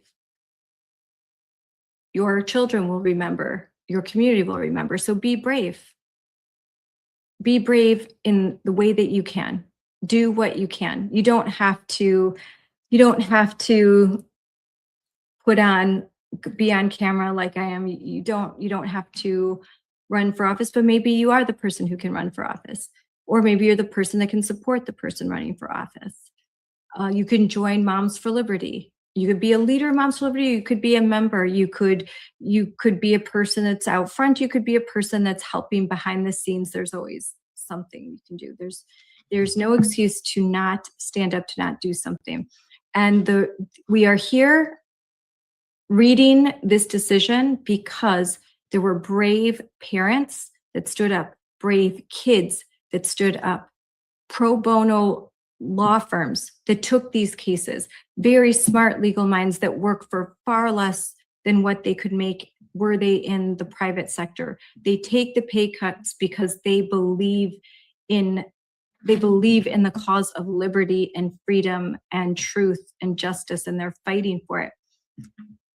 So with all of these people that are willing to do so much, I think it's incumbent upon all of us to do our part as well. And so go forth, do something. Don't just say something, do something. Be that person. We're celebrating 250 years, 250 years. Be the change maker.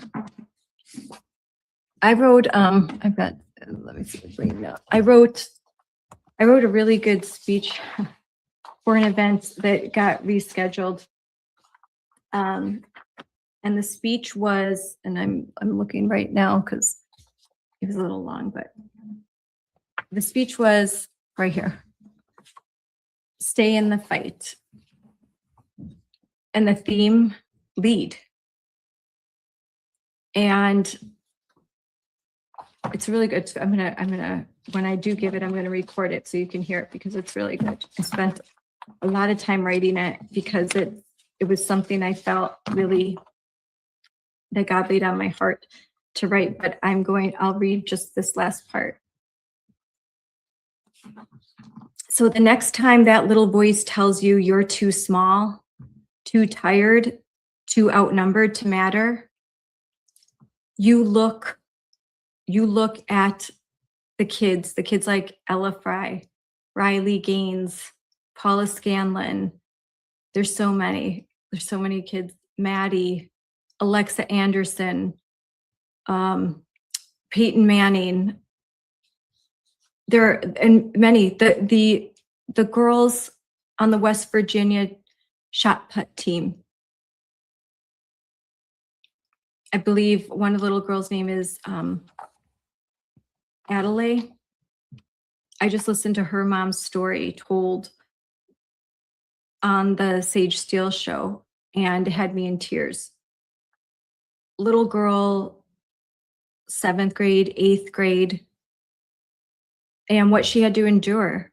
You should really should listen to that, because the mother telling story, there's a story behind, you see BPJ, there's a story behind that. At West Virginia, there are girls that were sexually harassed and taunted by this boy who made lewd sexual suggestions to them, terrified them, and then beat them at the sport that they loved and trained for. This opinion is more, it's not just a legal opinion. There are little girls and there are their families that are behind all of this. If it wasn't for those families and the girls speaking up, we would not have this decision today. Their courage is going to protect so many. Their courage has set precedent.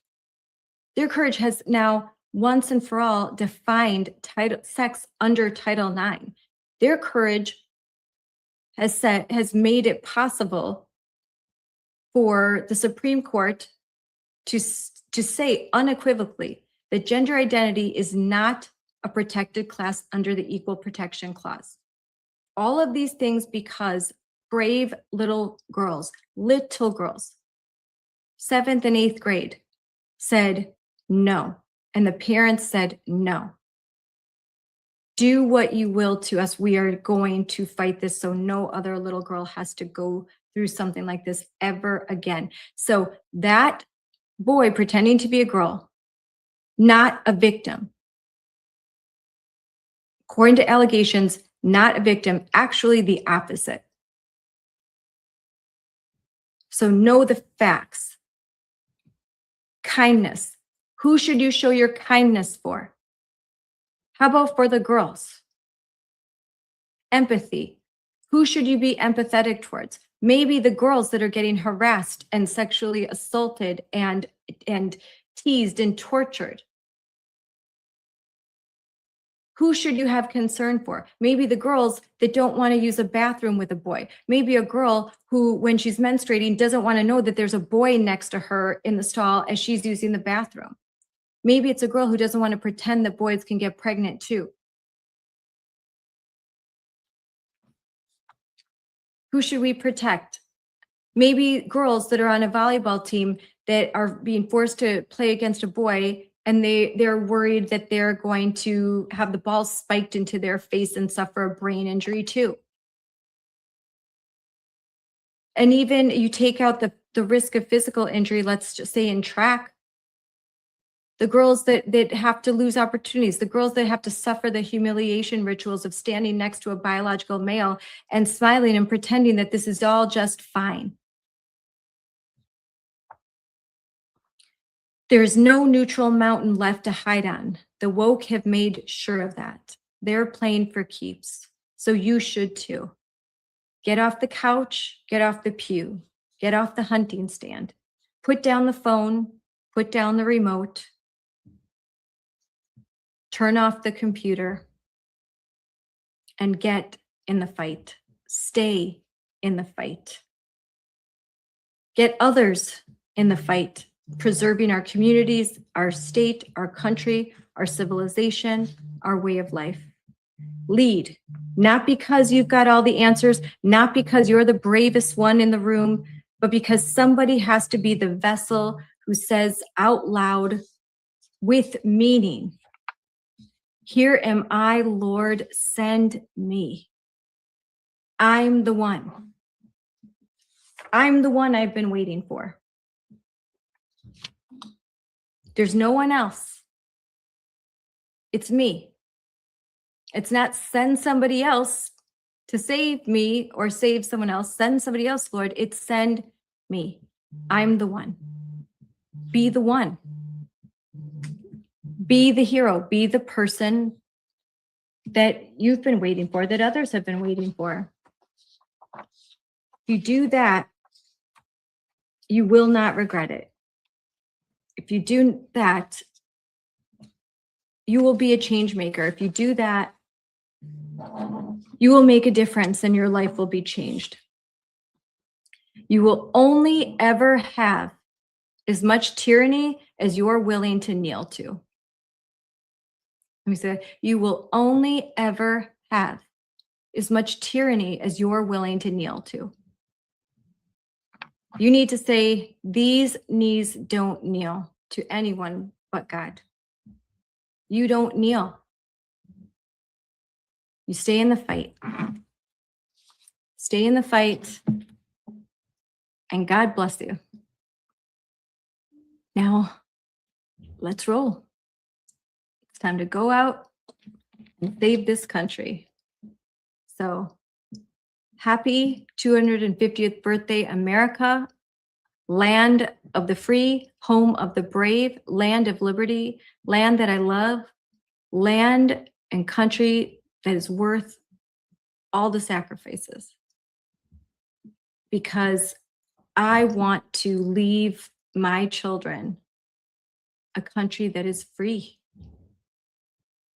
I want to leave them a better place than what I had. You know, it's unfortunate that looking back at the 90s, like this golden era, the 80s, the 90s, that can be recaptured.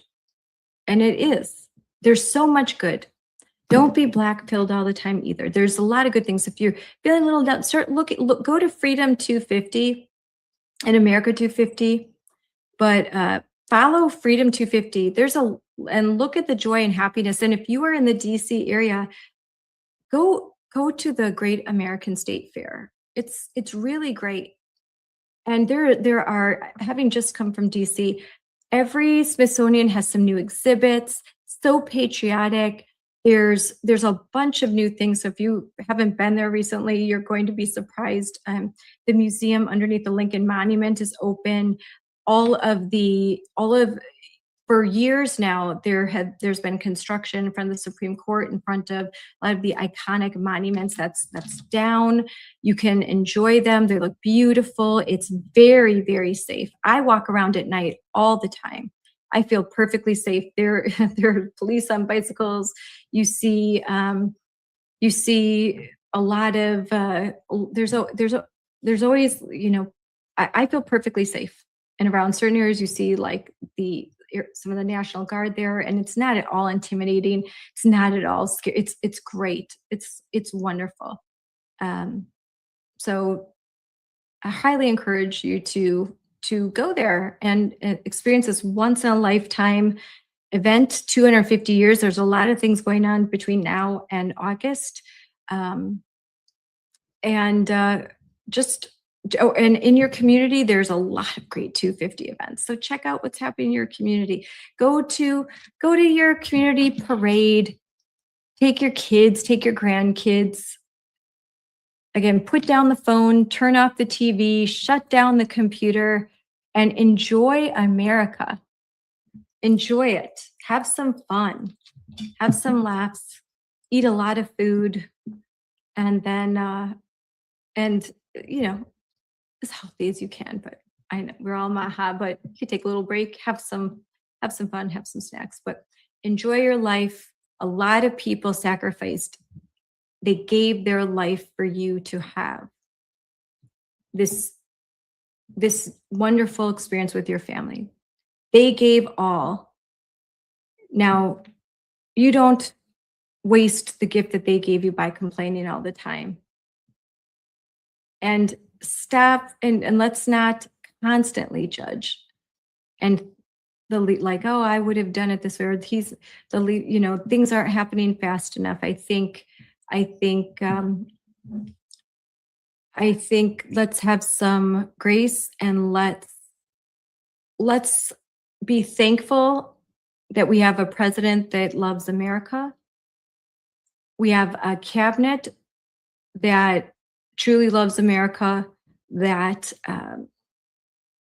and you've got so many good things happening and a lot of bad things that aren't happening. Sometimes we need to be grateful for the things that aren't happening because of the administration that we have in place right now. There's a lot of bad things that aren't happening, a lot of bad things that are being prevented, and there's a lot of good on the horizon. So have hope, be optimistic. Happy 250th. Enjoy the time with your family.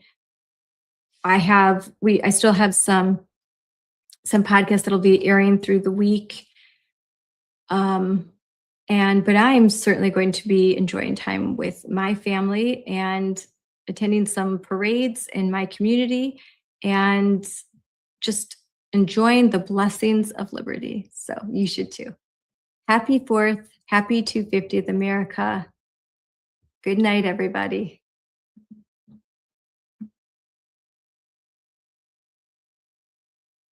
It's amazing to actually read the words written, with the Supreme Court pen, like affirming everything that we knew was true, and rejecting their challenges on every